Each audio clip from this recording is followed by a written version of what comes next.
Buenas tardes a todos y a todas. Un cordial saludo para el día de hoy, 8 de julio del 2021. Un placer para mí poder saludarlos. ¿Cómo se encuentran? Bien, doctor, muchas gracias. Muy bien, Bendiciones. doctor, muchas gracias. Bueno, muy bien, bienvenidos a la clase del día de hoy. Continuamos con las actividades que nos ha dejado el doctor Luis Larios para las clases, la clase del día de hoy. Hoy tenemos dentro de nuestra actividad,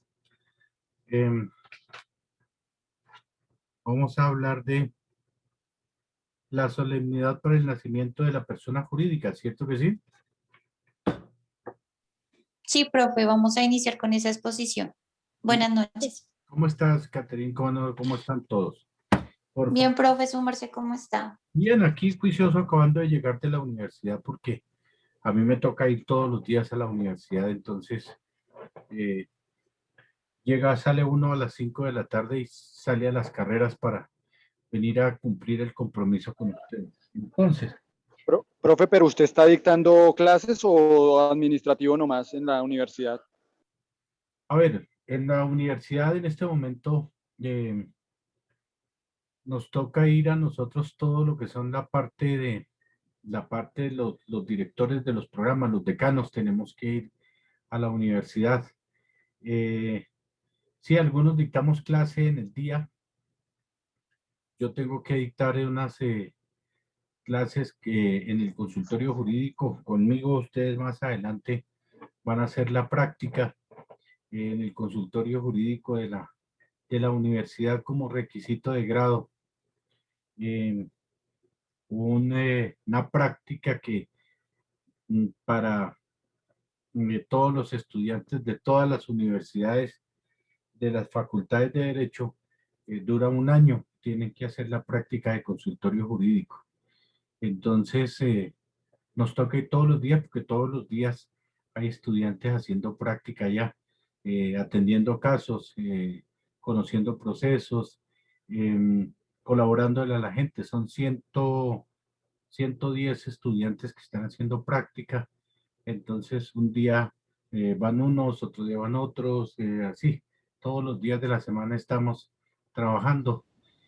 Y aparte de eso, pues hay más actividades que hay que desarrollar allá en la universidad. Como decano y como vicedecano nos toca desarrollar allá reuniones, eh, empezar a revisar todo lo que son los proyectos de grado. Ayer tuvimos sustentaciones de grado de los compañeros que se gradúan ahorita en el mes de septiembre. Entonces ellos estuvieron haciendo las sustentaciones de sus trabajos de grado. Lógicamente que eso también le corresponde a uno estar allá pendiente de esas actividades. Y termina uno y viene a atender las actividades con ustedes.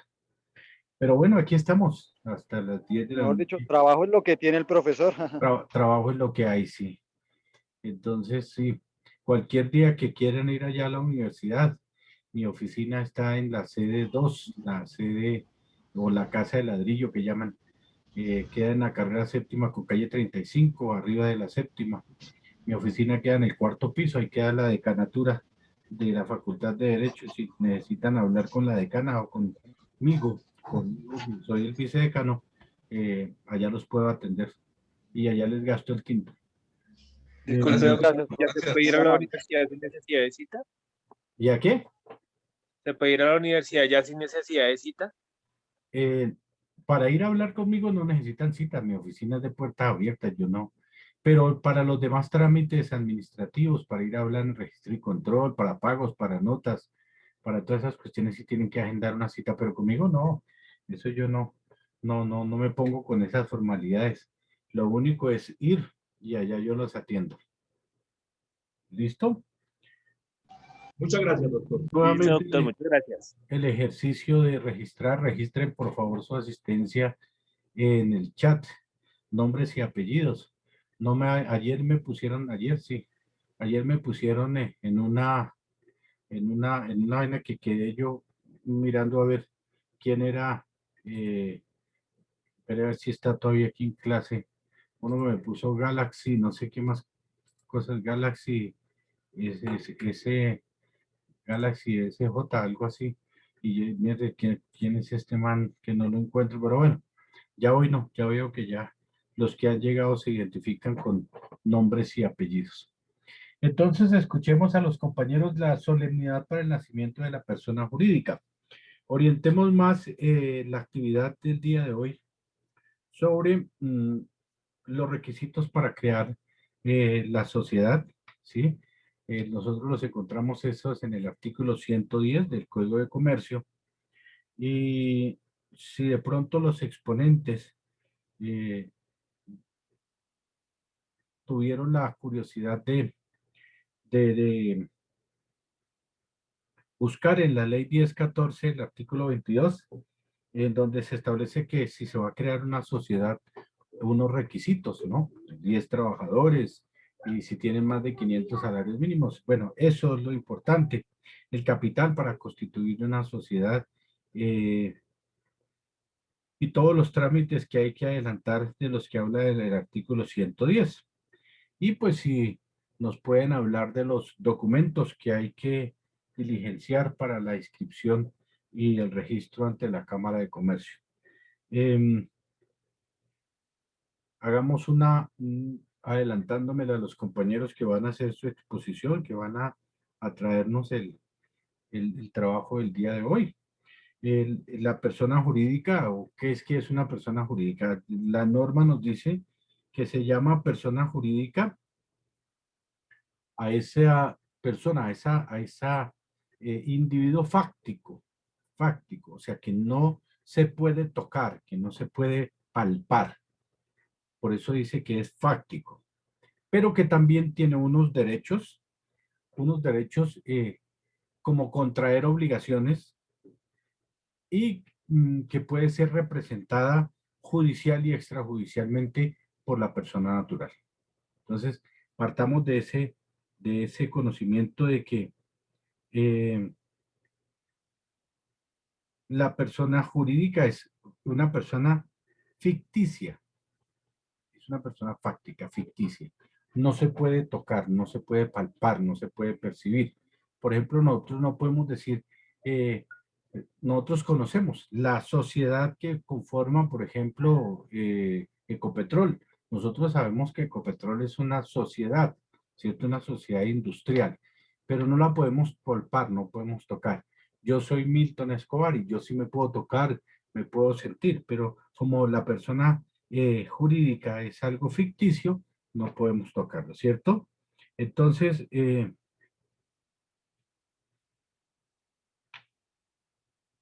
partamos eh, de esa concepción, que hay unas personas jurídicas del orden privado, ¿sí? Como por ejemplo las asociaciones civiles, las iglesias, las comunidades religiosas. Nosotros sabemos que hay una iglesia, pero no podemos, la podemos sentir, la podemos, de pronto podemos demandar a una fundación, a una asociación, porque por eso dice que puede ser representada judicial extrajudicialmente, ¿cierto? Eh, Esas personas tienen todos los derechos y tienen todas las obligaciones y tienen la necesidad de tener un nombre, identificarse con un nombre. Escuchemos la exposición que nos hacen los compañeros en el día de hoy. Y ya más adelante, una vez terminen los compañeros, si nos alcanza el tiempo, pues vamos a hacer de pronto una profundización del tema. De pronto vamos a aclarar conceptos, a aclarar preguntas. Entonces tienen la palabra los compañeros. ¿Quiénes van a exponer hoy, por favor? Buenas noches, doctor. ¿Cómo estás? Buenas noches, Stephanie Aponte. Buenas noches, compañeros. Bueno, el día de hoy vamos a exponer solemnidad para el nacimiento de persona jurídica. Lo ideal, compañeros, es que si tienen dudas, preguntas, por favor, al finalizarla, ya que la exposición es un poco extensa y pues lo ideal no es detenernos, sino continuar con ello. Siguiente. Bueno, somos 13 integrantes, entonces a medida que vamos participando, nos vamos presentando para que el doctor nos tenga más presente. Vas a quitar toda la diapositiva. Devuélveme la diapositiva de quienes componen el grupo, por favor. Gracias. En este caso, ahorita estoy, bueno, la que está hablando es Alison Estefania Ponte Espinosa, y como te digo, doctor, a medida que vamos participando, vamos diciendo quién habla para que tú los tengas más presente. Listo, listo. Muchas gracias, Stephanie, muy amable. Vale, gracias. Siguiente.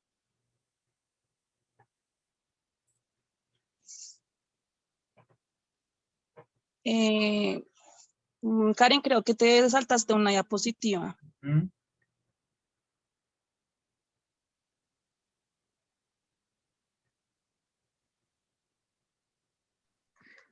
Eso es lo que tengo, la estoy pasando como está y no me aparece más. Bueno, la primera diapositiva que teníamos teníamos, digamos, una imagen donde la imagen nos decía que es una organización o una entidad con personalidad jurídica que se forma por varias personas físicas y se denominan personas jurídicas o morales. La persona jurídica, como lo venía diciendo el doctor, también se denomina, digamos, en una organización o una institución formada por varias personas físicas y que poseen personalidad jurídica. Es decir, que tiene una capacidad independiente que ejerce derechos y contrae obligaciones. También se define como una institución dotada de personalidad propia o independiente y plena capacidad para el cumplimiento creada por las leyes o conforme a los establecidos en las mismas. Normalmente, compañeros, estas organizaciones son creadas para realizar una actividad y conseguir ciertos objetivos, ya que la organización de este tipo debe contar con un reconocimiento legal para poder ser declarada como una persona jurídica. Entonces vamos a hablar de las clases de personas jurídicas. En el Código Civil se reconoce en el artículo 35 la existencia de las siguientes personas jurídicas. En este sentido, son 3 tipos de organizaciones que poseen la personalidad jurídica y el primero es la corporación. Será que es una persona jurídica de las corporaciones de interés público reconocida por la ley, ya que la capacidad civil de las corporaciones se regulan por las leyes que las hayan creado o reconocido según el artículo 37 del Código Civil.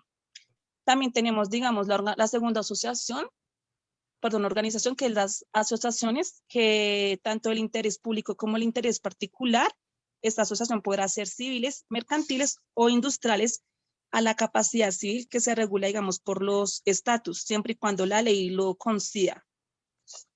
También tenemos la tercera organización, que es la fundación, que es una fundación de interés pública formada por un patrimonio que se destina a un objetivo normalmente altruista, ya que la capacidad civil de las funciones se regulan por las reglas del instituto debido a que está aprobada por la disposición administrativa, siempre y cuando este requisito fuera necesario, lo dice el artículo 37 del Código Civil.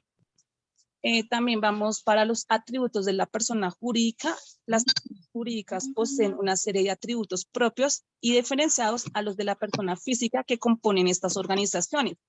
Es decir, que estos atributos propios de las personas jurídicas es como una razón o una dominación social, un domicilio que está en el artículo 41 del Código Civil, una nacionalidad que está en el artículo 28 del Código Civil, tiene, digamos, su propio patrimonio. También lo establece el artículo 38, que es la capacidad y la responsabilidad para tener bienes, obligaciones y derechos. Continúa mi compañero Jorge Armando Bacares.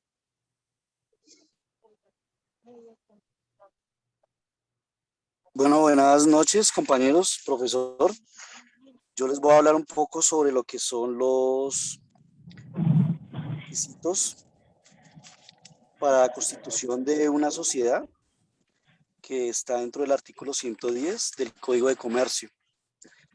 En el primer parágrafo nos habla de que la sociedad comercial se constituirá por escritura pública en la cual se expresará.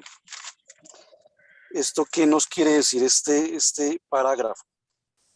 Que nos ratifica un requisito de forma en el contrato generador de la sociedad, en el sentido que para que este negocio jurídico, ese contrato del cual surge la sociedad, surta los efectos jurídicos que está llamado a surtir, tiene que cumplirse con este requisito, que es el documento.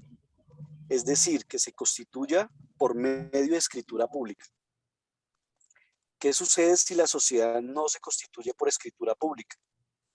Entonces la sociedad será una sociedad de hecho, tal como lo señala el artículo 498 del Código de Comercio, donde nos indica, dice claramente, la sociedad comercial será de hecho cuando no se constituya por escritura pública. La escritura pública permite el nacimiento de la personalidad jurídica, y el otro requisito que es eficacia, que es el registro mercantil. Es para efectos de publicidad de ese contrato generador de la sociedad. Entonces nos señala también, nos señala el artículo 110 cuáles son los requisitos que se debe tener en la escritura pública, o en otras palabras, ese contrato generador de la sociedad, o sea, es realmente que está elevado a escritura pública, o sea, que queda protocolarizado en la respectiva notaría para que finalmente quede inscrito en el registro mercantil. De eso nos puede hablar el primer parágrafo. Entonces tenemos como primer punto, nos dice el artículo 110, nos dice el nombre y domicilio de las personas que intervengan como otorgantes. Con el nombre de las personas naturales deberá indicarse su nacionalidad y documento de identificación legal. ¿Esto qué nos quiere decir? El nombre y el domicilio de los socios de las personas que integran o van a integrar la sociedad se exige con el nombre y el domicilio para efectos de identificarlos o efectos de individualizarlos. No solamente se pide el nombre, sino también el domicilio. También se pide su nacionalidad o el documento de identificación legal. Cuando hablamos de domicilio de las personas, fíjese que habla de las personas de manera general. En el primer punto donde dice el nombre y domicilio de personas que integran, nos habla de las personas de manera general y no hace ninguna distinción entre las personas naturales o personas jurídicas. Por eso debemos entender, y es claro, que las sociedades mercantiles pueden estar integradas tanto por personas naturales como por personas jurídicas. Tendría que indicarse en el caso de personas naturales su nombre y en el caso de personas jurídicas su razón social y el domicilio. Entendiéndose por domicilio, según la ley civil, el domicilio es el lugar donde las personas normalmente desarrollan sus actividades. Entonces, se pone ya sea persona natural o persona jurídica. Su nacionalidad si es colombiano o es extranjero. Entiéndese por nacionales cuando han sido creados conforme a las normas colombianas, y extranjeros cuando han sido constituidos o creados conforme a las normas extranjeras. También este primer punto nos habla dice, con el nombre de las personas jurídicas, la ley, decretó o escritura de que se deriva su existencia. Este parágrafo nos habla de que si es una persona jurídica, lo debemos aportar el decreto de que se deriva su existencia. Hay personas jurídicas de derecho público, personas jurídicas de naturaleza privada. Y pues son privadas las que han sido constituidas por capital privado o de naturaleza pública que tienen su participación o capital público. ¿Listo? Entonces están constituidas a través de una ley o decreto el cual debe ser aportado. El segundo punto de los requisitos para la constitución de una sociedad nos habla de la clase o tipo de sociedad que se constituye y el nombre de la misma, formado como se dispone en relación con cada uno de los tipos de sociedad que regula este código. ¿De qué nos habla esto? Dice, esto quiere decir que se debe señalar la razón social o el nombre de la sociedad. ¿Cómo es la formalización de la razón social? Como le indica en el artículo 303 del Código de Comercio, nos dice que la razón social se formará con el nombre completo o el solo apellido de alguno o algunos de los socios, seguido de las expresiones, abre comillas, y compañía, hermanos e hijos. Esa puede ser alguna de las expresiones, u otras análogas, si no se incluyen los nombres completos o los apellidos de todos los socios. No podrá incluirse el nombre de un extraño en la razón social.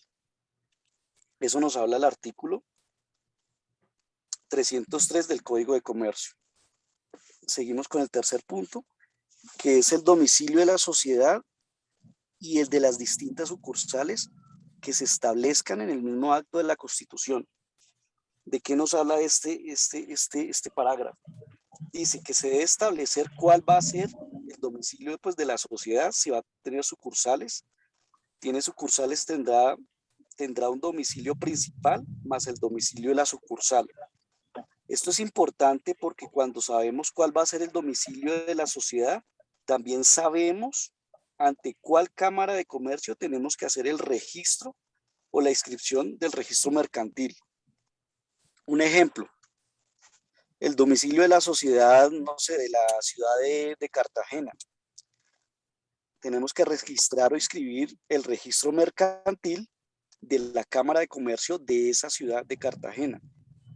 Pero si además de eso tenemos sucursales, no sé, en Barranquilla, Santa Marta, Valledupar, entonces tenemos también que realizar la respectiva inscripción en el registro mercantil, en la Cámara de Comercio, en el domicilio de esas sucursales. ¿Listo? Y como último punto tenemos el 4, que es el objeto social, que nos habla de, esto es la empresa o negocio de la sociedad, haciendo una enunciación clara y completa de las actividades principales. ¿Esto de qué nos habla? ¿Qué es el objeto social? Lo constituye el negocio al cual se va a dedicar la empresa, el conjunto de las actividades a realizar, es decir, cuáles son las empresas económicas a las que se va a dedicar la sociedad. También nos habla de que será ineficaz la estipulación en virtud de la cual el objeto social se extienda a las actividades enunciadas en forma indeterminada o que no tenga una relación directa con él. ¿Esto qué nos dice? Que no se pueden incluir actividades indeterminadas, pues tiene que señalarse de manera expresa. No se puede decir la sociedad se va a dedicar a cualquier actividad comercial. Tiene que ser expresamente. No se puede decir la sociedad mercantil se va a dedicar a las actividades contempladas en el artículo 20 del Código de Comercio. No se puede escribir así. Tiene que ser expresamente. Un ejemplo, se va a dedicar a la prestación de servicios de salud o se va a dedicar a la intermediación comercial o a la actividad financiera o de construcción, etc. Yo ya termino mi punto ahí. Muchísimas gracias. Bueno, continúa la compañera Karen Moreno Díaz. Buenas noches a todos. Continuando con los requisitos para la constitución de una sociedad, entonces en el numeral 5 encontramos lo que expresa acerca del capital social, la parte del mismo que se suscribe y la que se paga por cada sociedad en el acto de la constitución en las sociedades por acciones. Deberá expresarse, además del capital suscrito y pagado, la clase, el valor nominal de las acciones representativas del capital, la forma y términos en que deberán cancelarse las cuotas debidas, cuyo plazo no podrá excederse de un año. Entonces, digamos, para que de pronto sea como un poco más claro esto, en el artículo 122, entonces se explica claramente cuál es la definición de dicho capital social. En el artículo 123, el aumento o la reposición del aporte del socio, y bueno, así sucesivamente, va como explicando poco a poco los puntos de este mismo. El tema es que, digamos, si los explico todos, pues voy a consumir muchísimo más tiempo del que disponemos, ¿sí?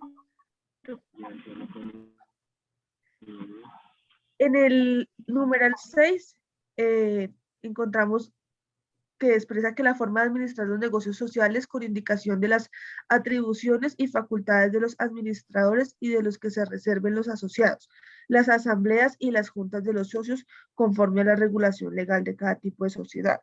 En el punto número 7, habla de la época y la forma de convocar y constituir la asamblea o la junta de socios en sesiones ordinarias o extraordinarias, y la manera de deliberar y tomar los acuerdos en los asuntos de su competencia.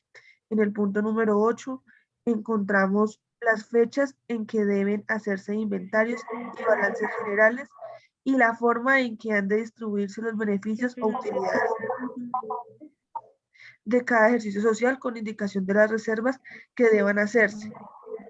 En la 9, la duración precisa de la sociedad y las causales de disolución anticipada de la misma. En el 10, la forma de hacer la liquidación. Una vez se disuelve la sociedad, con indicación de los bienes que hayan de ser restituidos o distribuidos en especie, o de las condiciones en que a falta de dicha indicación puedan hacerse distribuciones en especie. En el 11, las diferencias que ocurran a los asociados. Estábamos allá sentados. Karen, espérate un segundo. Joana, ¿será que puedes apagar el micrófono? Joana Alexandra. Sí, porfa, puedes apagar el micrófono.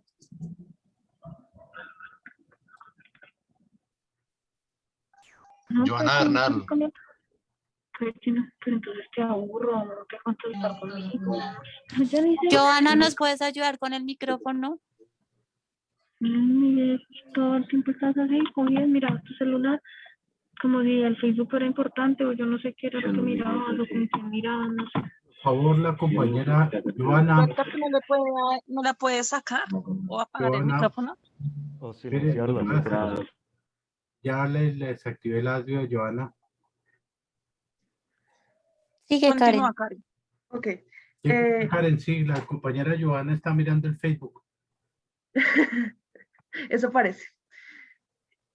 Numeral 11. Si las diferencias que ocurran a los asociados entre sí o con la sociedad con motivo del contrato social han de someterse a decisión arbitral o de amigables componedores, y en caso afirmativo, la forma de hacer la designación de los árbitros amigables o componedores. 12. El nombre y domicilio de la persona o personas que han de representar legalmente la sociedad, precisando sus facultades y obligaciones, cuando esta función no corresponda, por la ley o por el contrato, a todo o algunos de los asociados. Numeral 3. Las facultades y obligaciones del revisor fiscal cuando el cargo esté previsto en la ley, en los estatutos o en los estatutos. Y 14. Los demás pactos que, siendo compatibles con la índole de cada tipo de sociedad, estipula a los asociados para regular las relaciones que da origen al contrato. Entonces, digamos que estos requisitos los expresa de una manera muy general, digamos, en estos 14 numerales. Pero como les decía anteriormente, desde el artículo 122 empieza a desglosar uno por uno y a explicar, digamos, como todas esas pequeñas particularidades, pues para la misma ejecución como tal. Entonces, es de dejar claro que obviamente necesitan todos estos requisitos para que cuando se crea dicha escritura pública, lo ideal es que todo esto quede consignado ahí. En caso de no quedar consignado, pues más adelante, por allá sobre el artículo 300, algo, empiezan a poner como aquellas pequeñas consignas para la resolución de este tipo de cosas que no quedan consignadas inicialmente. Gracias.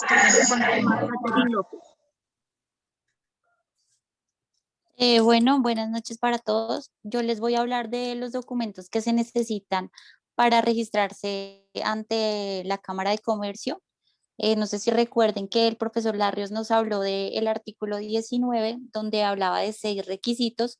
Entonces les voy a hablar como de los 2 principales, que es matricularse en el registro mercantil ante la Cámara de Comercio y la inscripción de todos los actos o libros y documentos respecto a los cuales la ley exige esta formalidad. Básicamente estos formularios se deben adjuntar en una carpeta que se le llama carátula única empresarial y anexos según corresponda, si es persona natural, persona jurídica, establecimiento de comercio o proponente. En este caso les voy a hablar de los documentos de la persona jurídica. Siguiente diapositiva, por favor.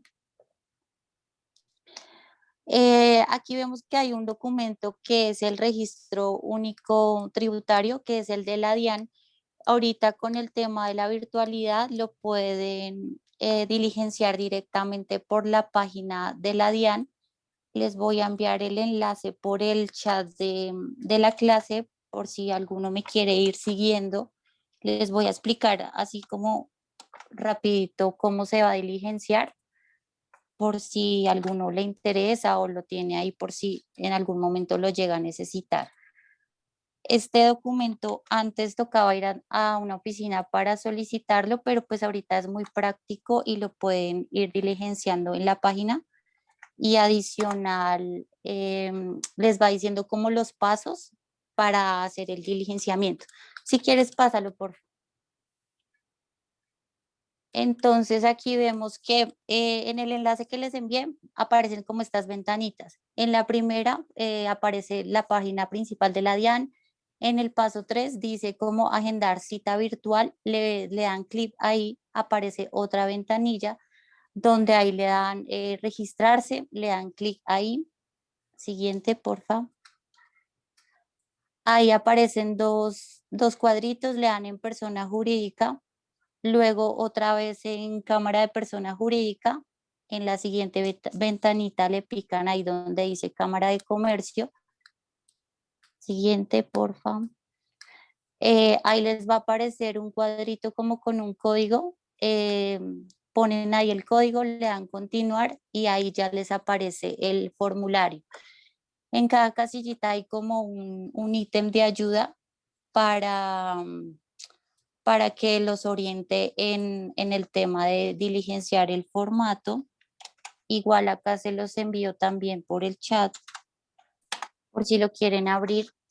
El formato de la DIAN trae tres hojitas. En la página 1, la parte inicial, la diligencia la DIAN, la parte de identificación, solamente donde dice razón social, ponen el nombre de la empresa. En la parte de ubicación ponen los datos, tienen que ser exactos y los datos que vayan a diligenciar ahí tienen que ser los mismos para los siguientes formularios. Ponen ahí el país, la dirección, el correo electrónico, teléfono. Luego la clasificación, hay una cierta clase de códigos, pero eso depende de la actividad que vayan a realizar. Eso sí, ahí los orienta la DIAN. En la página segunda, ahí sí van a diligenciar los formatos, perdón, en la segunda siguen siendo las características de la actividad económica. Eso lo diligencia la DIAN. Y en la tercera hoja dice representación, ahí sí pone los datos del representante legal, el nombre como persona natural, la identificación, si hay un representante suplente, los datos de la persona, con identificación, con cédula y listo. En la otra página sí es los ítems de la DIAN, que ahí les colabora con esa partecita, depende de la actividad económica. Si quieres pasar la diapositiva, por favor. Listo. Bueno, después de diligenciar el formato del RUT, el que les acabé de explicar, ahí sí en la página de comercio pueden descargar el formulario del RUES o también lo pueden ir a la oficina de la Cámara de Comercio, allá se los facilitan, o al igual les voy a enviar también el enlace para que lo tengan por si lo necesitan. Ya se los compartí. Bueno, este formulario se diligencia también básicamente con los mismos datos que pusieron en el RUT, pero ahí ya cuando ustedes diligencian el formato del RUT les aparece inmediatamente el número de identificación tributaria, que es el NIT.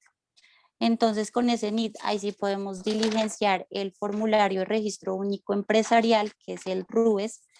Ahí se pone la información del registro, que es la identificación, la razón social, el NIT, la ubicación, la información general del establecimiento, que tiene que ser los mismos datos que pusieron en el anterior registro.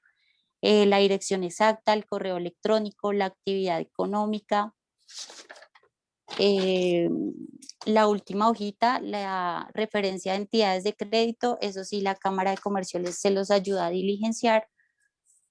Y después, Karen, pasa a la siguiente, por favor, a la anterior. La anterior, esa. Después de ahí, bueno, diligencian ese formulario, luego sigue este que ven acá, el de, es como una especie de carta, es un formulario adicional de registro con otras entidades, que con este formulario la Cámara de Comercio envía la información a la Secretaría de Hacienda Distrital con el propósito de llevar a cabo la inscripción en el registro de información tributaria, siempre y cuando las actividades que va a realizar se lleven a cabo en Bogotá y estén grabadas con el impuesto de industria y comercio. También les voy a enviar ese link para que puedan verlo un poquito más cerca. Luego vemos la otra carta, que esta es la carta de los libros, la cual también se debe diligenciar. Es la carta de solicitud de inscripción de libros. Entonces, en esta carta pues debe ir sin tachones, sin enmendaduras. Se debe presentar ante la Cámara de Comercio el libro en blanco numerado, codificado si es el caso, rotulado, diligenciar el nombre completo del propietario tal y como figura en el registro de la Cámara de Comercio y como quedó en el RUT. Diligenciar el nombre de los libros a registrar, por ejemplo, actas, acciones, socios, etc. Se debe firmar la presente solicitud únicamente por alguno de los representantes legales de la sociedad propietaria del libro con el número de cédula. Y en la parte final donde dice número de registro, esa parte va diligenciada por la Cámara de Comercio. Esa es la carta de los libros, también se las voy a enviar, les voy a enviar el link. Básicamente esos son los formularios, se adjuntan con la fotocopia de la cédula del representante legal, de la persona que va a quedar como representante legal, y todos esos documentos se adjuntan en una carpetica y así se hace se registra ante la Cámara de Comercio. Igual ahorita mis compañeros también les van a hablar un poquito como del RUT y de los siguientes documentos solemnes para las personas jurídicas. Gracias. Sigue Karen, mi compañera. Gracias, Catherine. Continúa Bruce McMaster. Doctor, compañeros, muy buenas noches. El día de hoy, la noche de hoy, les hablaré un poco sobre la consulta virtual. Bueno, iniciemos con el nombre del establecimiento. Nos dice que si usted va a matricular un establecimiento de comercio, confirme que el nombre que quiere usar no se encuentre matriculado. Esto no quiere decir que tenemos que verificar el nombre del establecimiento. ¿Cómo hacemos esto? ¿Cómo podemos verificar este nombre? Bueno, las cámaras de comercio cuentan con un servicio, el cual se llama consulta de homonimia, la cual nos permite conocer si existe o no otras empresas o establecimientos con el mismo nombre de la empresa que se pretende registrar. No se matricula una persona jurídica, establecimientos de comercio, sucursales o agencias que tengan el mismo nombre de otro ya inscrito. Ahora bien, es importante aclarar que sí es posible inscribir varios establecimientos de comercio con el mismo nombre, siempre y cuando estos le pertenezcan a la misma persona. Cabe resaltar que la responsabilidad de consultar todo este tipo de procesos recae sobre la persona que va a realizar el registro de la actividad mercantil. Seguimos con la consulta de marca. Como lo mencionamos con anterioridad, es muy importante para la actividad que pretende realizar el comerciante en esta consulta. Se puede hacer de manera virtual en la plataforma de la Intendencia de Industria y Comercio. Una vez ingrese, se puede digitar una palabra clave o el nombre completo para saber si esta ya se encuentra disponible. En la actividad podemos decir que se consulta aquí la guía económica de empresas con el nuevo código CIIU.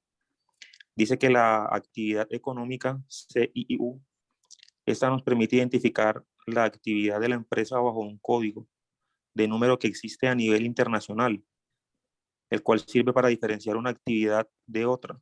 Se conoce como el CIIU, el cual significa Clasificación Industrial Internacional Uniforme.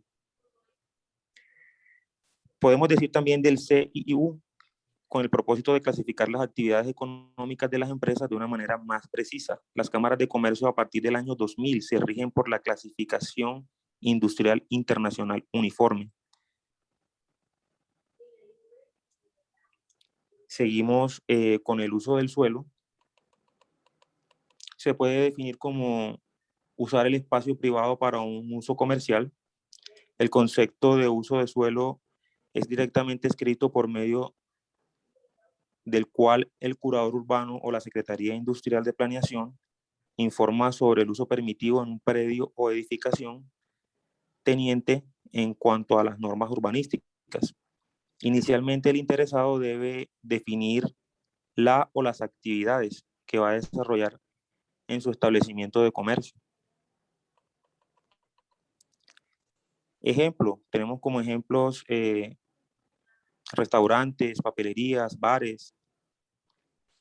En segundo lugar, se debe consultar la destinación del suelo en el cual se pretende ubicar.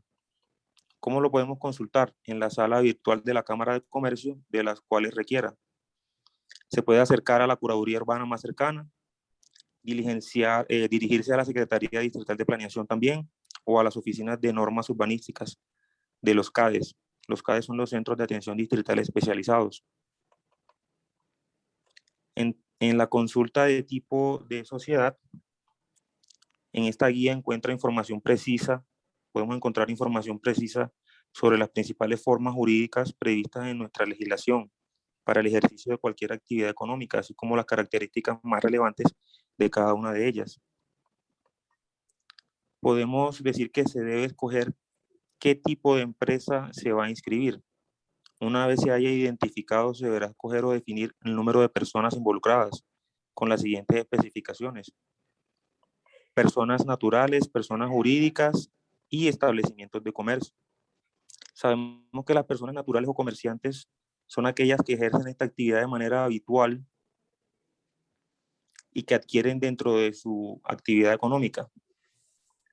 Personas jurídicas es una organización o grupo de personas naturales capaces de ejercer derechos y contraer obligaciones y de ser representadas judicial y extrajudicialmente. El establecimiento de comercio es un conjunto de bienes organizados para desarrollar y cumplir los fines de la empresa. Ejemplo, podemos tener tiendas, cafeterías, supermercados. Esta definición también la podemos encontrar en el artículo 515 del Código de Comercio colombiano, en el cual nos habla que se entiende por establecimiento de comercio un conjunto de bienes organizados por el empresario para realizar los fines de la empresa. Una misma persona podrá tener varios establecimientos de comercio y a su vez un solo establecimiento de comercio podrá pertenecer a varias personas y destinarse al desarrollo de diversas actividades comerciales. Acá Gracias. termino la consulta. Continúa Cristian David. Bueno, buenas tardes. Yo les voy a hablar sobre el Registro Único Tributario, RUT. Administrado por la Dirección de Impuestos y Aduanas Nacionales, DIAN, constituyen el mecanismo único de identificación, ubicación y clasificación de las personas o entidades que tengan la calidad de contribuyentes, declarantes de impuestos sobre la renta y no contribuyentes, declarantes de ingresos y de patrimonio, responsables del régimen común a los que pertenecen y los que pertenecen al régimen simplificado. Los agentes retenedores, importadores, exportadores y demás sujetos de obligaciones administradas por la DIAN y los demás sujetos con obligaciones administradas por la DIAN. Siguiente diapositiva, por favor.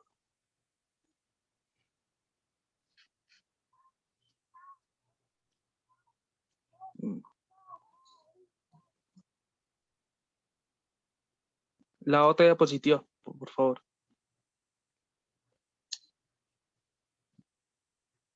¿Me escuchan? Sí, sí te escuchamos. No sé, Karen, ¿me escuchas? Sí, ahí se escucha bien, Jazz. Bueno. ¿Cuál es el número de registro del RUT? ¿Sí? Ese número se identifica como el NIT o número de identificación tributario, que constituye el número de identificación de las personas inscritas en el RUT. Ese número lo asigna la DIAN a las personas naturales o jurídicas nacionales o extranjeras o sujetos de obligaciones administradas por la entidad, que es la DIAN. ¿Listo? Con este formulario y los demás documentos exigidos para la matrícula, la DIAN asigna el NIT y lo incorpora a la certificación de existencia y representación legal. Siguiente información. Siguiente diapositiva, por favor. La información detallada acerca de la expedición del NIT es relacionada con el tema de la actividad comercial que va a ejercer, ¿sí? Si aún no se tiene un RUT, ¿sí? La Cámara de Comercio efectuará el trámite si desea matricularse como comerciante y podrá recibir asesoría especializada o realizar una consulta con la información de las personas autorizadas para realizar la solicitud, las personas naturales interesadas en realizar la inscripción de matrícula mercantil y los apoderados de personas naturales o jurídicas debidamente acreditadas mediante un poder. Sigue mi siguiente compañero. Gracias, Cris. Continúa Gloria Yasmín Muñoz. Muy buenas noches, doctor. Buenas noches, compañeros. Yo les voy a hablar de el paso a paso, digámoslo así, en el los documentos ya formalizando la solemnidad de la inscripción de la persona jurídica o el nacimiento como tal. Entonces, empezando, pues, uno de los requisitos es tener una fotocopia de un documento de identidad.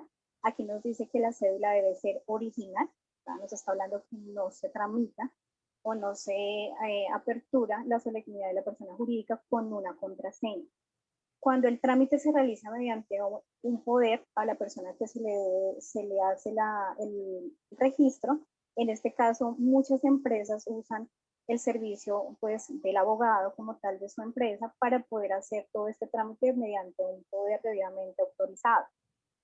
Después de eso ya ingresamos al portal de la DIAN, porque pues es uno de los principales requisitos. Aquí es donde se define el número de SIU o actividad económica que va a tener nuestra empresa para poder partir de ahí todo lo que es nuestros registros tributarios y todo lo demás que nos rige en esta entidad. El paso a paso pues entonces sería, como nos mencionaban nuestros compañeros anteriormente, seleccionar una opción que es la inscripción del RUT. En la ventanilla de tipo de inscripción se selecciona Cámara de Comercio, se le da a continuar. En el espacio que solicita el número del formulario deberá ser suministrado al ingreso previamente. Si nosotros llenamos un formulario como un borrador, debemos tener muy presente esta información para poder seguir haciendo el trámite o continuar o seguir dándole alcance al mismo trámite para darle continuidad al mismo con todos los procesos tributarios con la DIAN. Siguiente diapositiva, gracias. Si la persona natural o jurídica es responsable del impuesto sobre ventas del régimen común, recordemos que el régimen común es aquella persona o empresa que está inscrita como responsable del impuesto a las ventas por vender productos o servicios gravados y que no está clasificada como no responsable del IVA. Esto se llamaba antiguamente como el régimen simplificado. Si ya tiene un RUT y se desea matricular, debe llegar fotocopia del RUT. Si ya tiene un RUT y desea actualizar, diríjase a las oficinas de la DIAN para efecto o a la página o al portal, porque pues hoy en día nos facilita el tema de la virtualidad. Estas entidades abrieron muchas opciones por el tema del aforo para poder hacer todos estos cambios en las empresas. El número de formulario en la casilla 4 del RUT debe estar registrado en los formularios adicionales de registro como otras entidades en las casillas correspondientes al número del formulario de la DIAN. Si tiene alguna duda relacionada con este proceso, ya es cuando nos podemos acercar directamente a las oficinas de la Cámara de Comercio de Bogotá o a los centros de atenciones empresariales CAE. Continúa mi compañero Humber. Gracias, ya continúa Farid Pedraza Pérez. Profesor y compañeros, muy buenas noches. Vamos a hablar sobre la forma o la manera de constitución. Esto se puede realizar mediante minuta de constitución por documento privado o minuta de constitución por documento público. En el caso del documento privado, se realiza si la empresa a constituir posee activos totales por valor inferior a 500 salarios mínimos mensuales legales vigentes o una planta de personal no superior a 10 trabajadores y no se aportan bienes inmuebles. Esto pues según lo estipula la ley 1014 de 2006 y el decreto 4463 de 2006. Hay una figura que es la sociedad por acciones simplificadas. En este caso también se maneja por constitución, por documento privado. En este caso, independientemente del valor de los activos o de la planta de personal, esta se podrá constituir mediante documento privado bajo las formalidades que establece la ley 1258 de 2008. Esta ley que contiene, menciona pues que el documento de constitución será objeto de autenticación ante notario de manera previa a la inscripción en el registro mercantil de Cámara de Comercio por quienes participen en su suscripción. Pues para hacer la autenticación debe hacerse directamente o a través de apoderado.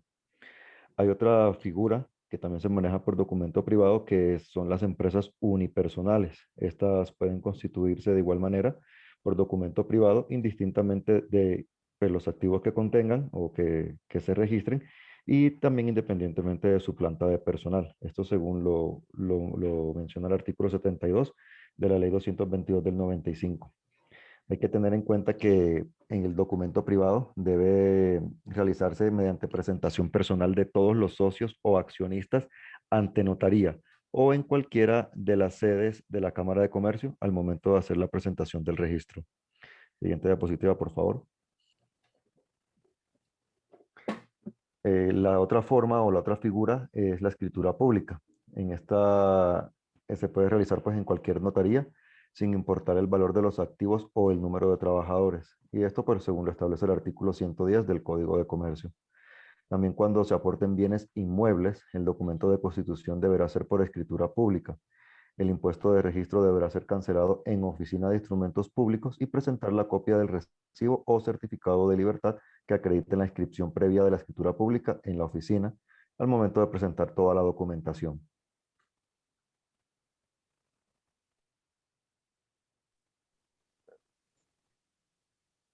Gracias, vale. Continúa Alexandra Peralta. Buenas noches, compañeros. Bueno, seguimos con los documentos de solemnidad. Vamos a diligenciar los formularios para formalizar su empresa. Se diligencia los siguientes formularios que se pueden descargar, ya lo había dicho nuestra compañera en lo anterior. Se pueden descargar o tenerlos en las sedes de la Cámara de Comercio de Bogotá o en Supercade. El formulario único registro empresarial y social RUES. También la carátula única empresarial y anexos según corresponda si la persona es natural, si la persona es jurídica, tiene establecimiento de comercio o proponente. Y adicional el registro en otras identidades.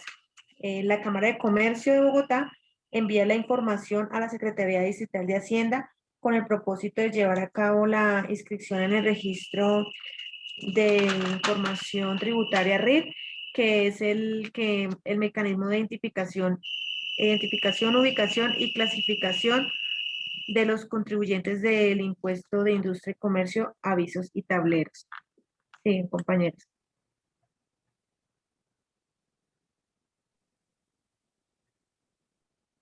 Sigue Angie Catherine. Buenas noches. Yo comienzo exponiendo la ley 1014 del 2006.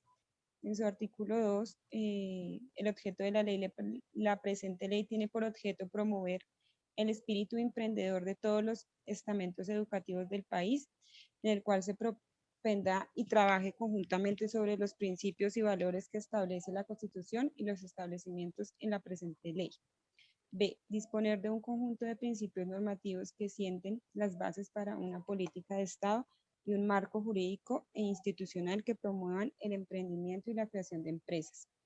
C. Crear un marco interinstitucional que permita fomentar y desarrollar la cultura del emprendimiento y la creación de empresas. Establecer mecanismos para el desarrollo de la cultura empresarial y el emprendimiento a través de la fomentación de un sistema público y la creación de una red de instrumentos de fomentación productiva. En la Ley 1014 del 2006 podemos notar que sus objetivos son fomentar la cultura del emprendimiento en los estamentos educativos del país, tanto públicos como privados. Generar un vínculo entre el sector empresarial y el educativo para que la economía a su vez crezca, mediante el compromiso del gobierno de generar empleo. Designar recursos a través de los ministerios de Comercio y Educación, las redes de emprendimiento. Establecer por medio del plan semilla y de capital de riesgo para apoyar los nuevos emprendimientos. También busca tener acuerdos con las entidades financieras para planes de negocios. Las redes de emprendimiento ya mencionadas se conforman por 15 entidades, entre públicas y privadas. Entre esas 15 están los ministerios de Comercio, Educación, Protección Social, el SENA y Colciencias. En diciembre pasado se creó la Ley 2069 del 2020, con la cual el gobierno busca impulsar con su plan de desarrollo, apoyar a todo tipo de emprendimientos, incluye iniciativas para el agro, el sector social, deportivo y femenino. Básicamente fortalece y regula el emprendimiento que ya se venía dando con la Ley 1014. Adicional, reduce los trámites para la creación de empresas mediante un portal web único. Unifica las tarifas para las pymes que requieren certificación del INVIMA. Mejora las condiciones para que los microempresarios y emprendedores puedan venderle al Estado. Hace una mayor inclusión para las mujeres emprendedoras. También genera un acompañamiento técnico mediante Impulsa Colombia, que es una asesoría al emprendedor. Y por último, se crea un fondo con el ICETEX para beneficiar a los emprendedores con créditos. Gracias, Angie. Continúa Diana Montoya.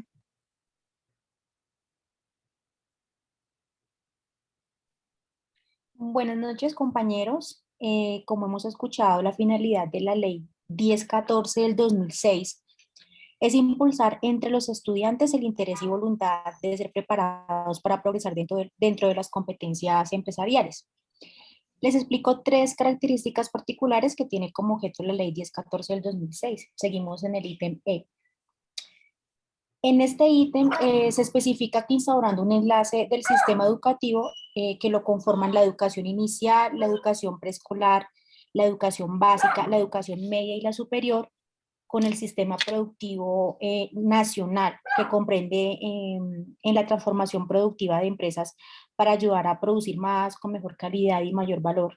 Intervienen en la creación de competencias básicas laborales, ciudadanas y empresariales por medio de la enseñanza de emprendimiento y acompañamiento.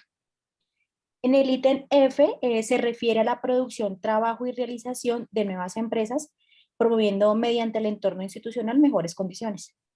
En el ítem G señala que debe inclinarse por las micro y pequeñas empresas, produciendo competencia de igualdad de oportunidades.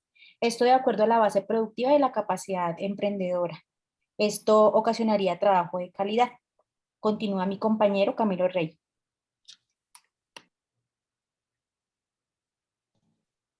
Buenas noches. Sí, yo continúo con la siguiente diapositiva.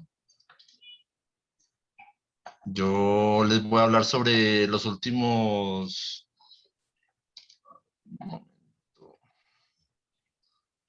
objetivos, los últimos 3 objetivos por el cual se creó la Ley 1014 del 2006. Estamos hablando del punto H, que es promover y direccionar el desarrollo económico del país, impulsando la actividad productiva a través de procesos de creación de empresas competentes, articuladas con las cadenas y los clústeres productivos reales y relevantes para la región, y con un alto nivel de planeación y visión a largo plazo. Siguiente, fortalecer los procesos empresariales que contribuyen al desarrollo local, regional y territorial. Buscar a través de las redes de emprendimiento el acompañamiento y sostenibilidad de las nuevas empresas en un ambiente seguro, controlado e innovador. Bueno, como ya leímos en todos los objetos de esta ley, se dio con el fin de promover el emprendimiento en Colombia, creando pequeñas empresas, ayudándole a los pequeños empresarios, dándoles pautas, dándoles apoyo por parte del Estado, mediante entidades, mediante formadores, mediante diferentes disposiciones que conforman esta ley. Bueno, dentro de esta ley tenemos el artículo 22, por medio de la cual nos indica cómo se crearían estas nuevas empresas. Las empresas o sociedades que se constituyan a partir de la vigencia de esta ley, o sea, estamos hablando de enero 26 del 2006, cualquiera que fuere su especie o tipo, que de conformidad con lo establecido en el artículo 2 de la ley 905/2004, y si vamos a ver el artículo 2 de dicha ley, nos habla de las medianas empresas, de las pequeñas empresas y de las microempresas. Estas microempresas son las empresas que tienen como planta de personal no superior a 10 trabajadores y sus activos totales, excluida la vivienda, por un valor inferior a los 500 salarios mínimos legales vigentes. Se constituirán con observancia de las normas propias de la empresa unipersonal, de acuerdo a lo establecido en el capítulo 7º de la ley 222 de 1995. Este capítulo nos habla sobre la sociedad anónima, la constitución de las sociedades. En este capítulo también nos dan los pasos para poder crear esa sociedad, esas pequeñas empresas. Nos regula cómo se pueden crear estas empresas. Y bueno, hay muchos contenidos de cómo tienen que ser celebrados los contratos, de cómo tienen que ser los aportes para crear estas pequeñas empresas, de cómo tienen que ser las asambleas, las decisiones. Estas asambleas, cuando se hacen, esta ley, este capítulo nos dice qué temario debe tratar cada reunión, bueno, entre otras cosas. También nos dice que las reformas estatutarias que se realicen en estas sociedades se verán sujetas a las mismas formalidades provistas en la ley 222 de 1995, que fue la que acabamos de hablar, para las empresas unipersonales. Eso sería todo lo que está relacionado en esta ley, que el doctor en principio de clase también nos hablaba sobre esta ley, donde se regulaba esa conformación de esas pequeñas empresas. Y eso es toda nuestra presentación. Este es el final de nuestro tema. Gracias, Camilo. Como se pueden dar cuenta, ya terminamos la exposición. No sé si algunos tengan dudas, preguntas. Igual le agradecemos a las personas que asistieron a la atención de nuestra exposición. Entonces, por favor, no sé si tengan dudas. Gracias, Stephanie. Quiero hacerles una aclaración y quiero de pronto hacer una profundización un poco más acerca del tema que nos han expuesto a ustedes. Entonces, ya pueden dejar de compartir. Ya terminaron, ¿cierto? Sí, señor doctor, muchas gracias. Sí, profe, gracias. Bueno, bien. Entonces, por ahí le escuché a uno de los compañeros que hizo la exposición que nos hablaba de la existencia de la sociedad unipersonal. No existe la sociedad unipersonal. Eso no existe. En Colombia, la ley 222 del 95 nos hablaba de un tipo de empresa, ¿cierto? Unipersonal, pero es empresa, no sociedad unipersonal. Entonces, cuando la ley 222 nos habla de la empresa unipersonal, nosotros debemos de tener en cuenta que esa empresa unipersonal no tiene ninguna característica del tipo societario, no tiene ninguna característica de la sociedad. Algunas personas hablan y dicen que las empresas unipersonales, las sociedades unipersonales en Colombia fueron reemplazadas por las SAS, las sociedades de acción simplificada. Eso tampoco es, también es un error decir eso. Las SAS, a pesar de que también pueden tener un solo socio o uno o más socios, que la constituyan, lógicamente, es muy diferente tanto, porque es que la SASI es una sociedad por acciones simplificadas, mientras que la unipersonal es una empresa, no es una sociedad. ¿Qué sucedió con ese, o de dónde salió ese error, de dónde salió esa situación? Generalmente nosotros escuchamos, inclusive yo le he escuchado a algunos abogados que tienen la creencia de que existe la sociedad unipersonal. Eso se debió básicamente a un error que hubo por allá en la ley 1258 del 2008, en la que se hizo referencia a la sociedad unipersonal creada por la ley 14, la ley 1014 del 2006 de que nos hablaba el compañero Camilo Rey. Entonces, en esa ley, la ley 1014 del 2006, nunca se refirió a una sociedad unipersonal. En la ley nunca habló de una sociedad unipersonal. En la ley siempre se habló de la empresa unipersonal que estaba creada por la ley 222 del 95, ¿cierto? Por tanto, esa sociedad unipersonal a la que refiere la ley 1258 no existe. Eso fue un error que cometió el legislador en el momento en el que fue a introducir el texto en la norma en la ley 1258.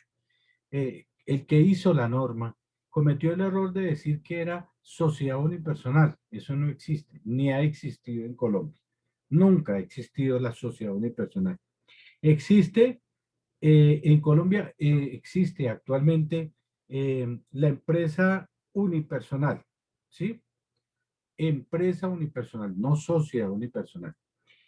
En Colombia existe la SAS, que es la Sociedad por Acción Simplificada, que puede tener uno o más socios. Algunos la asemejan con la SAS, pero son totalmente diferentes. Mientras que la una es una empresa unipersonal, la otra sí es una sociedad en la que puede haber uno o más socios, ¿cierto?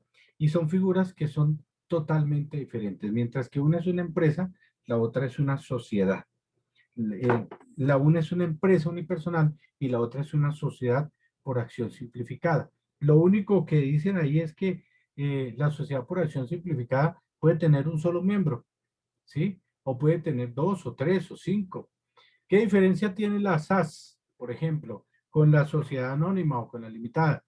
Que no necesita, no tiene que tener un número determinado de socios, pueden ser 1, 2, 3, 5, ni tampoco necesita un capital específico para formarse. Usted puede constituir una SAS con $1 millón de pesos, ¿sí? Y no tiene ningún problema. ¿Qué otra diferencia tiene la SAS, la Sociedad de Acción Simplificada? Que mientras que en el otro tipo de sociedades, la sociedad anónima, la sociedad limitada, tiene que estar dirigido a un tipo de actividad específico, a una sola actividad. La SAS puede desempeñar muchas más actividades. O sea, en su objeto social pueden ser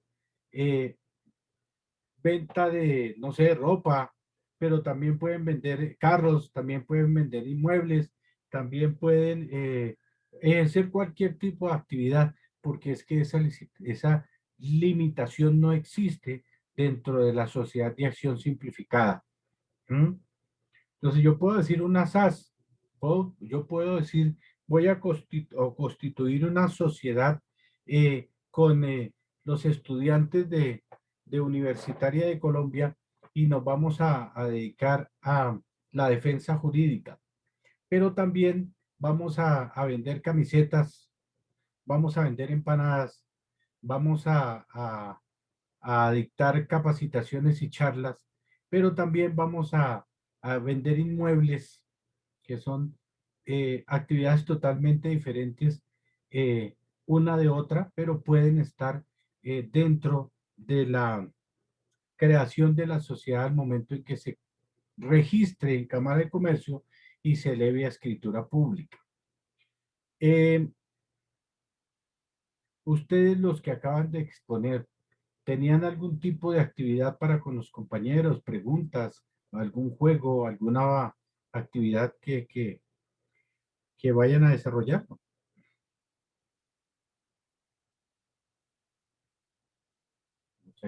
No, doctor, solamente la exposición como tal y pues un taller que ya es individual y pues tengo entendido que se le envía al docente. Listo. Bueno, entonces vamos a hacer un recorderis o una profundización acerca del tema que acabamos de escuchar, de exponer de los parte de los compañeros. Inicialmente habíamos dicho que era la persona jurídica es una sociedad ficticia. ¿Por qué ficticia? Porque no puede tocarse, no puede palparse, no puede sentirse. Por eso es que nosotros lo concebimos.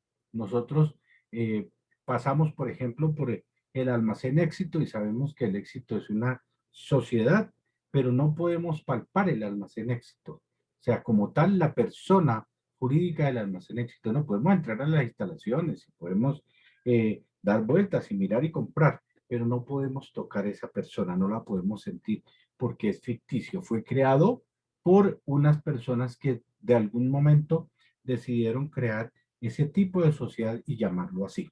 Entonces, es ficticia. Dice la norma que es capaz de ejercer derechos y contraer obligaciones. Sí, lógicamente que sí. Ejerce unos derechos tanto sobre los socios como sobre las personas que de una u otra manera tengan una relación con esa sociedad, ¿cierto? Cuando uno va, por ejemplo, a iniciar una acción legal contra el almacén Éxito, no va a demandar al gerente ni va a demandar al representante legal, ¿sí? Uno va a demandar al almacén Éxito como tal, representado legalmente por una persona natural, representado legalmente, por ejemplo, por Pedro Romero, que es el gerente del almacén Éxito. Entonces, yo voy a demandar ese almacén Éxito, no voy a demandar a Pedro Romero. Pedro Romero solo es un empleado de ahí, ¿sí? Entonces yo voy a demandar el almacén Éxito. ¿Quiénes conforman la sociedad Almacenes Éxito? Los socios. Yo no necesito nombrar quiénes son los socios porque puedan haber, nos decía el compañero, puede estar conformado por personas naturales o por personas jurídicas, ¿sí? Si nosotros vamos a mirar, por ejemplo, la situación de nuestra universidad está conformada en un tipo de asociación, ¿cierto? En la que intervienen como personas, otro tipo de personas, unos naturales y otras personas jurídicas. Ahí como socio de nuestra universidad está el Centro Colombiano de la Productividad, que es una sociedad o una persona jurídica, pero también hay personas naturales. El doctor Carlos Moreno de Caro es una persona natural. Él es uno de los socios fundadores. Entonces vemos que en los tipos de societarios pueden haber constituido o pueden constituirlo personas naturales y personas jurídicas. ¿Puede contraer obligaciones? Lógicamente que sí. Por ejemplo, volvamos al ejemplo del almacén Éxito. El almacén Éxito necesita ampliar sus instalaciones, necesita ampliar sus servicios y entonces van a comprar un lote o van a comprar unas bodegas o van a comprar, no sé, un local donde van a poner a funcionar otro punto o otro almacén Éxito. Entonces, no van a comprar el lote o la propiedad a nombre de Pedro Romero, porque entonces eso sería de propiedad de Pedro Romero, ¿sí? Lo van a comprar es a nombre de la Sociedad de Almacenes Éxito, conformada por ¿quiénes? Por los socios que están conformando esa sociedad. Pedro Romero es uno de los representantes legal. Él asume la representación legal. Él es como, llamémoslo, la persona que va a estar atendiendo todos los asuntos de esa sociedad. Pero las obligaciones que va a adquirir esa sociedad cuando va a hacer la compra de esos bienes, lógicamente que la va a asumir es la sociedad como tal. La compra la va a hacer Almacenes Éxito. La demanda la va a recibir Almacenes Éxito. Las indemnizaciones que tengan que pagar por los prejuicios y por todo, lo va a hacer Almacenes Éxito. Puede ser representada judicial y extrajudicialmente. Sí, el señor Pedro Romero, y me perdona Pedro que lo ponga de ejemplo, el señor Pedro Romero es el representante legal de Almacenes Éxito. Él es el gerente, ¿sí? Y él es el quien representa judicial y extrajudicialmente a la sociedad como gerente, como representante legal. Vemos que Almacén Éxito como tal no se puede defender. Tiene que tener una persona que la represente judicial y extrajudicialmente, una persona que diga, yo soy el representante de Almacenes Éxito y vengo a ver qué fue lo que pasó, vengo a ver qué es lo que está sucediendo. Entonces, cuando eso pasa, eso es lo que nosotros llamamos la representación judicial o extrajudicial. La judicial es cuando Pedro tiene que ir a responder por los Almacenes Éxito ante los estrados judiciales, o extrajudicialmente cuando Pedro tiene que ir a representar Almacenes Éxito en un centro de conciliación, a llegar a un arreglo antes de meterse en un proceso judicial. Entonces, judicial y extrajudicialmente tiene que ser representada por una persona natural, ¿sí? O puede ser representada judicial o extrajudicialmente por una persona jurídica. El consorcio que nosotros hicimos como abogados de universitaria que íbamos a defender, entonces nos llamamos, no sé, Consorcio Jurídico Universitaria Todos Lindos, ¿sí? Abogados Todos Lindos. Entonces vamos, Almacenes Éxito nos dice, voy a contratar los servicios jurídicos de abogados judiciales Todos Lindos y entonces vamos a representar como persona jurídica a Almacenes Éxito. Se puede representar por persona natural o por persona jurídica, judicial o extrajudicialmente. O pueden contratar a Camilo Rey o a Wilfredo Zárate como abogado para que lo represente, ¿cierto? Bueno. Nos hablaban también de que hay unas personas jurídicas del orden privado, ¿cierto? Que estaban señaladas en el artículo 148 del Código Civil y del Código Comercial. Eso nos dijeron los compañeros. Esas sociedades jurídicas del orden privado son las sociedades, las asociaciones civiles y las simples asociaciones como fundaciones, iglesias, comunidades religiosas, sociedades mutuales, cooperativas, consorcios de propiedad o horizontal. Esas son las personas jurídicas del orden privado. Todos lo que nosotros llamemos del orden privado, ya les dije, sociedades, las asociaciones civiles, las simples asociaciones, las fundaciones, las iglesias. Esa iglesia de Pare de Sufrir, esa es una persona jurídica del orden privado. La iglesia del Espíritu Santo de los Santos de los Últimos Días también es una persona jurídica del orden privado, ¿cierto? Las cooperativas, llámese como se llame, cooperativa de crédito, cooperativa de ahorro, cooperativa de préstamos, también son asociaciones jurídicas del orden privado. Al ser una entidad cooperativa, por ser una entidad cooperativa, entonces el modelo de las cooperativas ya no es como nosotros habíamos visto ahora, que está conformada por un grupo de socios y todos los que estén afiliados a una cooperativa se llaman cooperados y tienen la condición de socios, ¿sí? Si usted entró a trabajar en una cooperativa de trabajo asociado, que ahora las cooperativas contratan es por cooperativas, entonces usted no es trabajador, usted es cooperado, o sea, usted es como socio de esa cooperativa y entra como un socio, no es como un accionista, sino como un socio.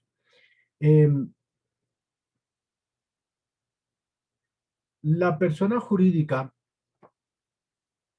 ejerce todos los derechos y las obligaciones a su nombre. Ya les decía yo, Almacén Éxito necesita comprar un lote, necesita comprar carros, necesita comprar mercancía para surtir sus almacenes y entonces Almacén Éxito va a adelantar todas las acciones a nombre de Almacén Éxito. No sé cómo se llamará, Almacenes Éxito, Grandes Superficies, no sé, pero eso tiene un nombre y es un nombre societario. La empresa como tal asume todos los derechos y todas las obligaciones de la misma. Por el hecho de que Pedro Romero sea el representante legal o el gerente, no quiere decir que él tenga que echarse a la carga todas las deudas o todas las demandas que hay contra la empresa Éxito, no. Es la empresa Éxito la que va a hacerse cargo de esas situaciones. Y si de pronto Pedro Romero algún día ya no está en Almacén Éxito, pero está Ángela María Padrón, entonces ella es la que va a recibir o la que va a asumir todos la representación legal. Pero como tal, es la empresa la que asume los derechos y obligaciones de ella misma. ¿No?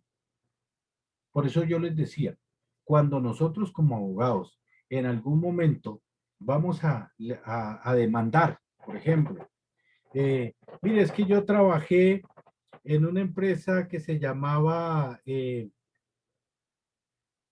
Fábrica de Colchones y Almohadas El Dulce Sueño Limitada. Entonces, yo voy a demandar a Fábrica de Colchones y Almohadas El Dulce Sueño Limitada, representada legalmente por tal persona o quien haga sus veces.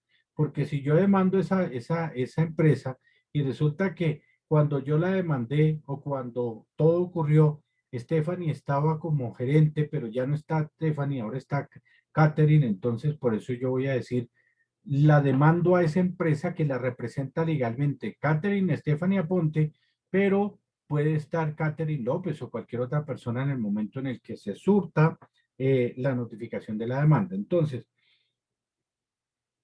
como es la empresa la que responde personalmente de todas las deudas y las obligaciones, es ella la que tiene que recibir como tal todas las decisiones, tiene que tomar. Tanto tiene derechos como adquiere obligaciones.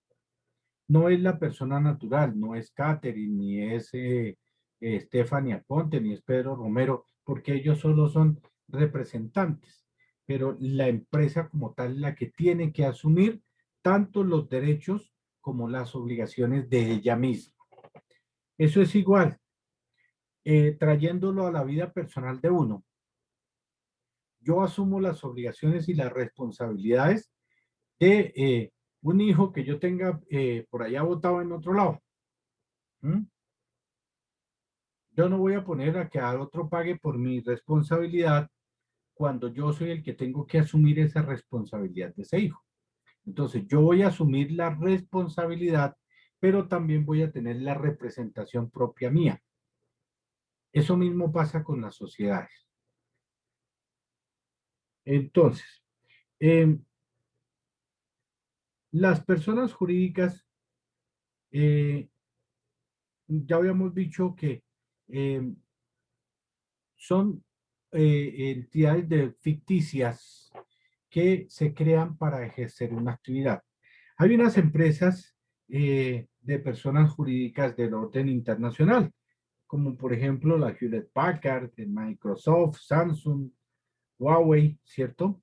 Pero también hay unas personas jurídicas del tipo transnacional, como por ejemplo Honda, Ford, Chevrolet, Renault, que también tienen una representación en Colombia, ¿m?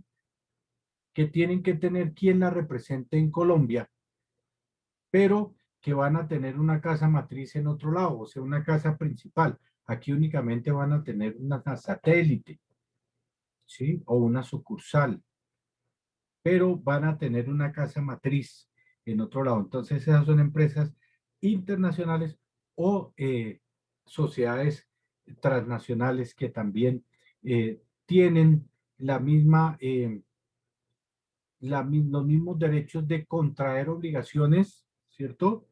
Y de ejercer sus derechos. Así no sean de aquí, así sean empresas de otro lado, ¿cierto? Nosotros vemos, por ejemplo, que hay empresas aquí que no son nacionales. Por ejemplo, nos hablaban qué día de McDonald's. ¿Mm? Lógicamente que si yo voy a mandar a McDonald's, no voy a demandar a McDonald's Estados Unidos, sino voy a demandar a McDonald's como tal, con representación jurídica y legal en Colombia por parte del señor o de la persona tal. ¿Mm? Eso lo voy a hacer yo, demandar acá para no tener que irme a demandar internacionalmente, porque yo no voy a tener plata para viajar por allá, para demandar, para cobrarle el sueldito a un empleado de allá. Bueno, el Código Civil nos habla de las personas jurídicas y nos lo define en el artículo 663 y nos dice que es una persona ficticia capaz de ejercer derechos y contraer obligaciones y que puede ser representada judicial y extrajudicialmente. Ya vimos que no solo está contemplado dentro de las normas del Código de Comercio, sino también del Código Civil, ¿sí? Hay unas personas jurídicas que participan de uno o de otro carácter, ¿cierto? Hay personas jurídicas que pueden ser, alguien nos decía que hay personas jurídicas de dos especies, las corporaciones y las fundaciones de beneficencia, ¿sí? Les escuché una de las compañeras, una de las que vino, nos expuso, y que las personas jurídicas son de dos especies, las corporaciones y las fundaciones. Pero hay personas jurídicas que pueden ser corporación y fundación a la vez. Entonces tienen uno u otro carácter. Pueden ser tanto corporaciones como fundaciones y no tienen ninguna contrariedad. Las fundaciones como tal no son personas jurídicas como tales, ¿sí?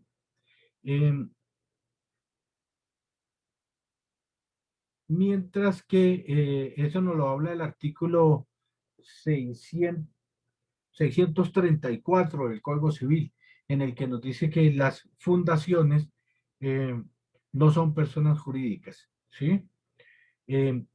Siempre que una fundación quiera tener una personería jurídica, debe registrarse como tal. Para que adquiera la característica de fundación, debe registrarse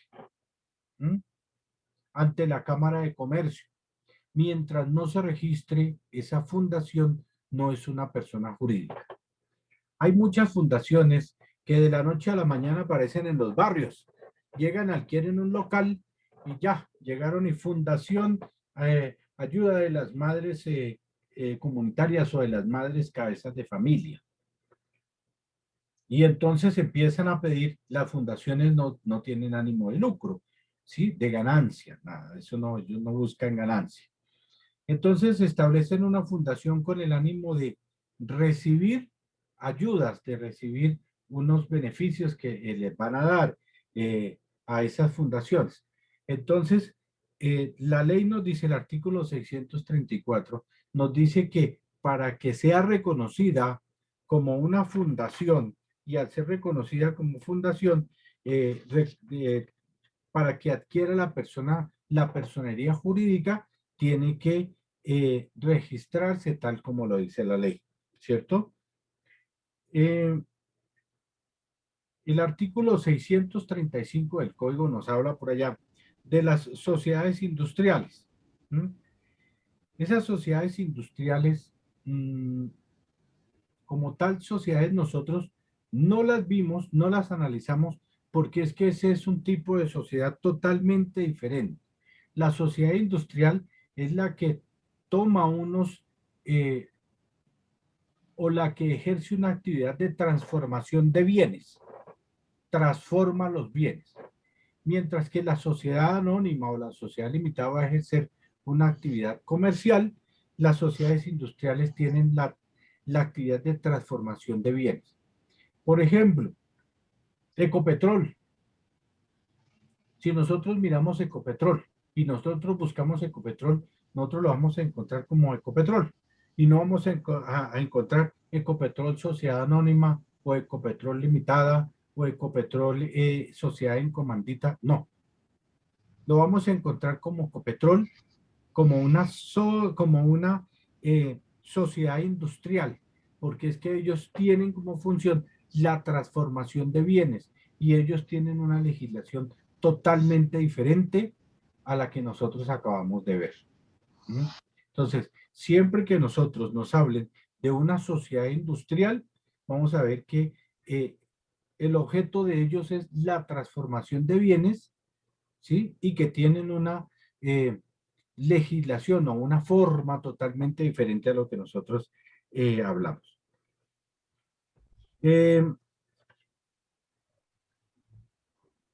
representante legal de las sociedades es el que va a asumir, digamos, al que va a poner el pecho, al que va a ir a frentear todo lo que ocurre con la sociedad. Ya les decía yo, por ejemplo, Pedro Romero es el representante legal de Almacenes Éxito en Colombia. Porque hay Almacenes Éxito, bueno, habían en Venezuela, hay en Ecuador, hay en Chile, y creo que hay en Perú Almacenes Éxito, ¿cierto? Entonces, Pedro Romero asume la representación legal de Almacenes Éxito Colombia, ¿cierto? Pedro Romero tiene unas atribuciones como representante legal de Almacenes Éxito en Colombia.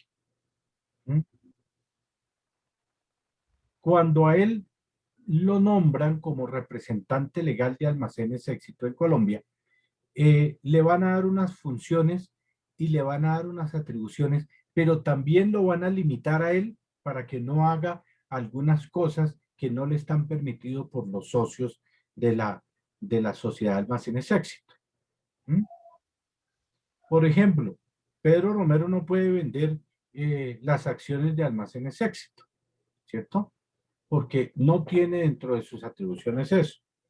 Ni él puede comprar propiedades a nombre de Pedro Romero, porque todo lo que adquiera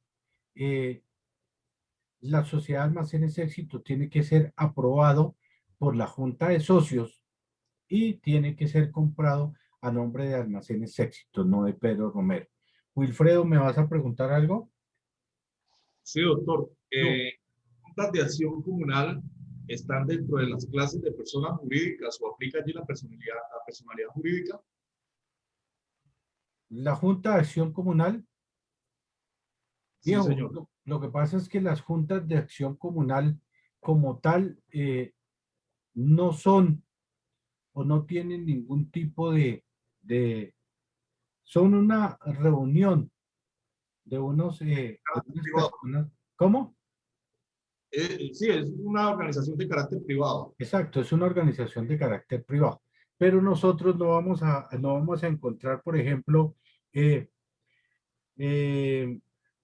Fundación Junta de Acción Comunal, no, porque eso no existe. Las juntas de acción comunal son una asociación de un grupo de personas que se asocian con el fin de buscar un beneficio común, pero que están regidas por unas normas que establece la Secretaría de Gobierno del distrito o del municipio, ¿sí? Pero tal como fundaciones o asociaciones o tener las características asociativas, no, porque es que ellos no van a ejercer una actividad ni de lucro, ¿sí? Ni van a ejercer ninguna actividad comercial.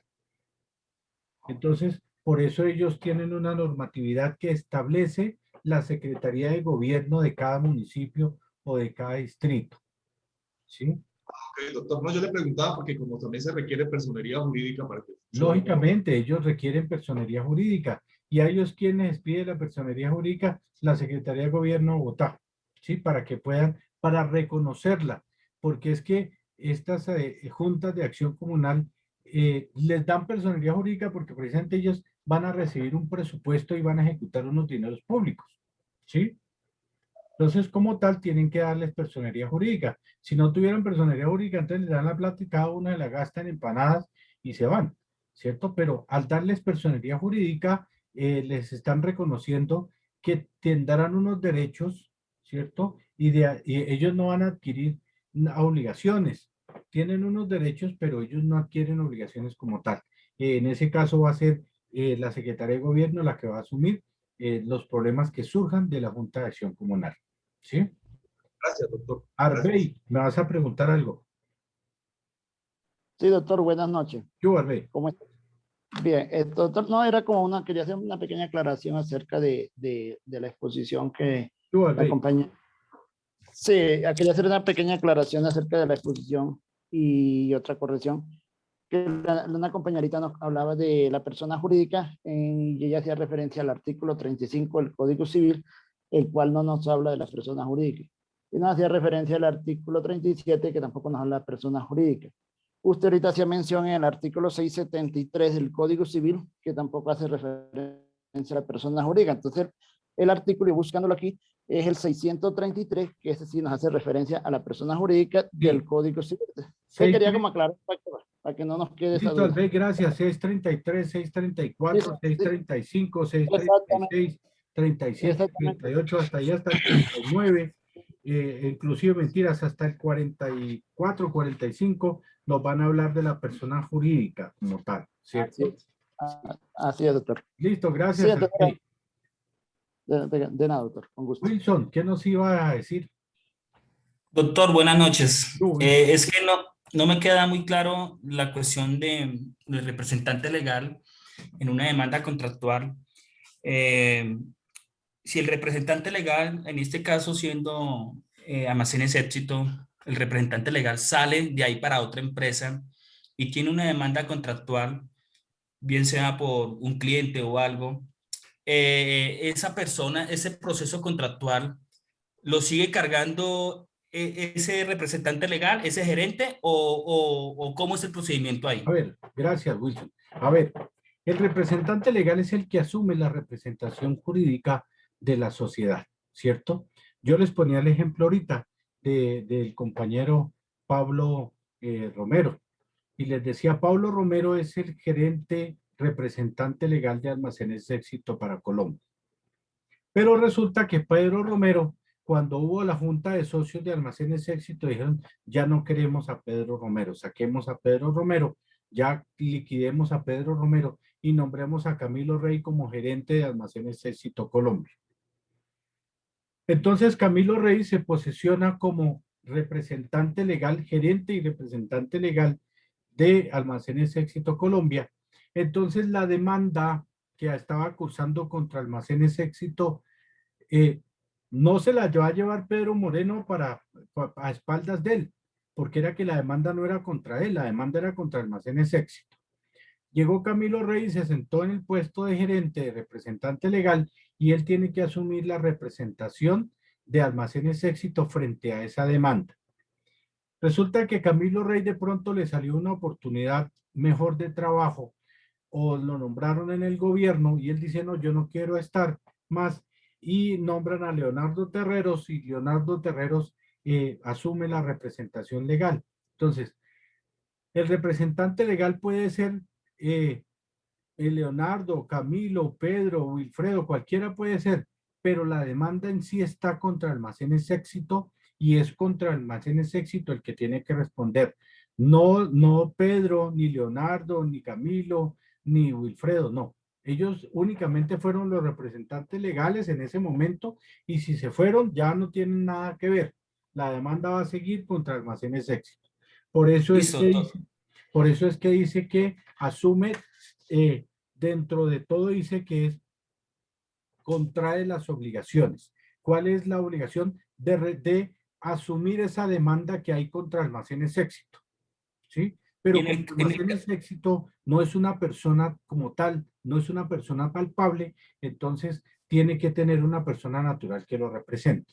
Pero y en el caso, discúlpeme doctor, y en el caso de pronto de un contrato con el Estado en que no habilita la empresa, ¿también el representante legal queda inhabilitado? El representante, ¿para qué? Perdón, Wilson. En el caso de un proceso, digamos, contractual con el Estado, un proceso licitatorio, digámoslo así, en caso de un incumplimiento a la empresa, si llega a incumplir y inhabilitan la pecuniaria a la empresa, ¿también queda inhabilitado el representante legal o ya es otro tema? No. El representante legal no tenía nada que ver con la demanda, él únicamente era un trabajador de ahí, ¿cierto? El trabajador que era el gerente, el representante legal. Contra él no hay nada, es contra Almacenes Éxito, ¿sí? Y él no tiene ningún problema, él no va a quedar ni con antecedentes, ni con deudas, ni con vainas de esas, porque él no tenía nada que ver ahí, él era únicamente el representante legal, él era un empleado que tenía que representarlo, pero él no va a tener ningún tipo de inhabilidad. El representante legal no tiene ningún problema. La persona jurídica sí va a tener problema para contratar o licitar con el Estado, porque uno de los requisitos para contratar o licitar con el Estado es no tener problemas de índole judicial o jurídicos en curso. Entonces, ellos sí no van a poder. Pero Pedro Romero, o William, o Camilo, o Wilfredo no tienen ningún problema porque ellos solo eran empleados en su momento y ya salieron de ahí. Ellos no tienen ningún inconveniente, ellos no tienen ningún problema. ¿Listo? Listo, doctor, muchas gracias. Listo, muchachos, les agradezco inmensamente haber venido, les agradezco la asistencia y que tengan una buena noche. Nos veremos mañana y mañana es viernes y ustedes lo saben. Gracias, profesor. Gracias, profe. Se portan bien. Y el cuerpo también lo sabe. Gracias, profe. Feliz noche. Chao. Gracias. Vaya bien, chao.